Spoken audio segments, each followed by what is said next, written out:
You know, when you search for something online or just play a song from a playlist, everything is just in order. But that perfect order doesn't just happen by magic. Nope, it happens with an algorithm. And today, we're going to pull back the curtain on the brilliant, super elegant sorting method that pretty much powers our entire digital lives. Okay, so let's just start with a huge question. How in the world does Google sort through billions, literally billions of results in the blink of an eye? You hit search and bam, you expect perfectly ranked results instantly. How is that even possible? Well, it all comes down to a surprisingly old and incredibly clever strategy for sorting. And we're not just talking about sorting, a deck of cards here. We're talking about the billion item challenge. In our world of big data, sorting isn't just some neat little trick. It's a massive, fundamental problem that needs a seriously powerful solution. And this problem is absolutely everywhere. Sorting is like the invisible engine behind almost everything we do. It's how your music library gets organized, how Amazon knows what books to recommend, and how Google displays its search results. Bottom line, if you want to find anything in a giant pile of stuff, you've got to sort the pile first. So how do you even begin to tackle a problem that big? Well, you don't just charge it head-on. You use a classic strategy, one that's been around forever, but applied to computer science, the art of divide and conquer. Okay, I know. This slide gives us the formal definition, and it sounds kinda academic, right? But the idea behind it is just beautifully simple. Instead of trying to wrestle with one giant, impossible monster of a problem, you just chop it up into tiny, easy-to-handle pieces. Solve each of those little pieces, and then just stitch the answers back together. Think of it like this. You've got a mountain of laundry to do. Instead of just staring at the pile in despair, you divide it. Whites, darks, colors. You conquer each small load one by one. And then you combine the results into a perfectly organized closet. That's it. That is the pure genius of divide and conquer. So how does this idea actually apply to sorting a bunch of data? Well, that brings us to the hero of our story today, Mergesort. It is the perfect embodiment of that whole divide and conquer philosophy, but for a world of complete and total information chaos. And get this is not some new cutting-edge idea. We have to go all the way back to 1945. The legendary mathematician John von Neumann first came up with Mergesort then. That's right, the basic logic sorting your data today was dreamed up almost 80 years ago. Incredible. The whole process really boils down to two simple phases. First, you've got the divide phase. You just keep splitting your list in half, and in half again, and again, and again. Then comes the clever part, the merge phase, where you intelligently combine all those tiny pieces back together, but in the correct order. All right, let's make this real. We're going to sort the letters in the word algorithms. Let's see how Mergesort handles this. Okay, first up, we divide. We split the letters in half, then we split those halves, and we just keep on splitting until every single letter is all by itself. Now, why would we do that? Because a list with only one thing in it is, well, it's already sorted by default. The hardest part is already done. And now for the magic, the merge part. We start combining these little one-letter lists back together. We take A and L, we compare them, and we merge them into a new sorted list, AL. We do the same thing for G and O, and so on, right down the line. And this is where you can really see the power of this idea.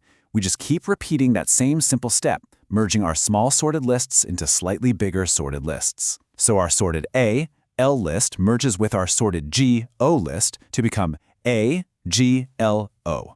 We're literally building perfect order out of total chaos, one simple merge at a time. We just keep on merging all the way back up the chain until... there it is. One single perfectly sorted list emerges from all that mess, from total disorder to perfect order. Pretty cool, right? So, yeah, it's an elegant idea, but is it fast? I mean, that's the million-dollar question, isn't it? Let's take a look at the efficiency equation, because this is where Mergesort really shines. Okay, this comparison on the slide, this is the whole ballgame. A simple brute force way of sorting is what we call O of n squared. All it really means is that if you double your data, the sorting time doesn't just double, it quadruples. It gets slow really fast. But Mergesort is O of n log n, and that's just a fancy way of saying the work grows way more slowly. And that difference is everything. It's what makes sorting billions of things even possible. Let's just put some real numbers to that to see how crazy it is. To sort just 1 million items, a simple sort could take up to 1 trillion steps. 1 trillion! Mergesort, on the other hand, would take around 20 million. That's not just a little better. That is the difference between completely impossible and totally instantaneous. But there's another secret to its speed, and it's a little more subtle. As this quote points out, Mergesort works on big chunks of data that are already sitting right next to each other in the computer's memory. It's like reading a book by turning the pages one after another, instead of jumping randomly from chapter 1 to chapter 50 and back again. Computers are just way faster when they can do things in order like that. And all of this brings us right back to today. An algorithm that was invented way back in 1945 is somehow more important now than ever before. Why? Because its core idea, that whole divide and conquer thing, is a perfect fit for how our modern computers actually work. And of course, the idea has evolved over time. Now we have parallel Mergesort, which uses all the different processor cores inside one computer to work on different pieces of the puzzle at the same time. Then there's distributed Mergesort, which takes it even further by splitting the job across a whole network of different computers.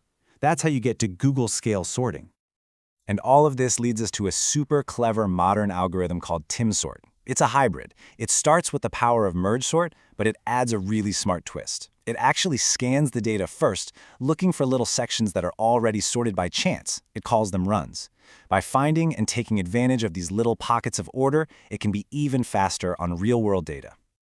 And here it is. Here's the big reveal. You've been using some version of Mergesort this entire time, and you probably had no idea.